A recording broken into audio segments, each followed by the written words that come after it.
નિઝામપુરા વિસ્તારમાં રહેતા કેટલાક વિસ્તારોમાં પીવાનું પાણી લો પ્રેશરથી મળતા લોકોને હાલાકી પડી રહી છે। વડોદરા શહેરમાં આવેલા નિઝામપુરા વિસ્તારમાં રહેતા કેટલાક વિસ્તારોમાં પીવાના પાણી અને તેના પણ લો પ્રેશરના કારણે લોકો હેરાન થઈ રહ્યા છે। અધિકારીઓ અને કર્મચારીઓ દ્વારા તમામ જગ્યાઓ પર તપાસ કરવામાં આવી હતી। વરસાદી કાચની બાજુમાં લીકેજ જોવા મળ્યું હતું, ત્યારે પીવાનું પાણી સીધું વરસાદી કાચમાં વેડફાટ થતો જોવા મળ્યું હતું। ત્યારે સામાજિક કાર્યકર દ્વારા વધુમાં જણાવ્યું હતું કે વડોદરા શહેરમાં આડેધડ ખોદકામથી ગેસની લાઇન, ડ્રેનેજની લાઇન તેમજ પીવાના પાણીની નલિકા ડ્રેનેજમાં મિક્સ થતું હોવાનું સામે આવ્યું છે, જેના કારણે નગરીજનોને વેઠવાનો વારો આવે છે। વડોદરા શહેર મ્યુનિસિપલ કમિશનર શ્રી દ્વારા આડેધડ ખોદકામ કરનારા કોન્ટ્રાક્ટરોને સૂચનાઓ આપવામાં આવે તેવી માંગ કરવામાં આવી હતી। સાથે જ આડેધડ ખોદકામ કરનારા પ્રાઇવેટ કોન્ટ્રાક્ટરો માટે પણ પરિપત્ર જાહેર કરવો જરૂરી છે, કારણ કે નિઝામપુરા વિસ્તારમાં હજારો ગેલન પાણીનો વેડફાટ થતો જોવા મળી રહ્યો છે।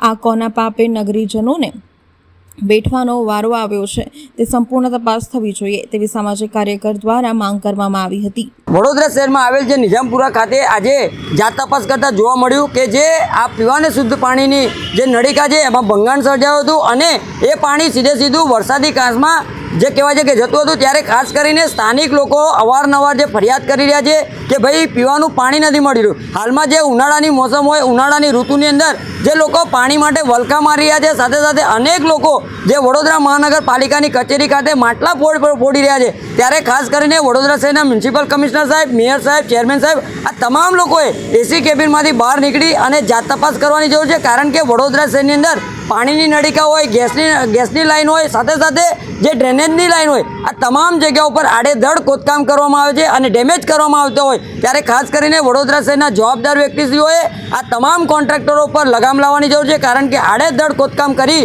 અને નાગરિકોના ટેક્સના વેરાના રૂપિયા જે ખોટી દિશામાં વાપરતા હોય। એટલે ખાસ કરીને આજે જ્યારે આ જોવા મળ્યું કે જે હજારો લાખો ગેલન પાણી જે વેડફાટ થતું જોવા મળ્યું અને અધિકારીઓ અને કર્મચારીઓ હાલમાં કામગીરી કરી રહ્યા છે, પરંતુ આ કોના પાપે આ જે ડ્રેનેજમાં જે કહેવાય છે કે સીધું પાણી જતું હતું, આની સંપૂર્ણ તપાસ થવી જોઈએ અને આવા અધિકારીઓ, કર્મચારીઓ અથવા તો આવા કોન્ટ્રાક્ટરો આ તમામની ઉપર કંઈક ને કંઈક રીતે કાયદેસરની કાર્યવાહી કરવી જોઈએ તેવી અમારી માંગ છે।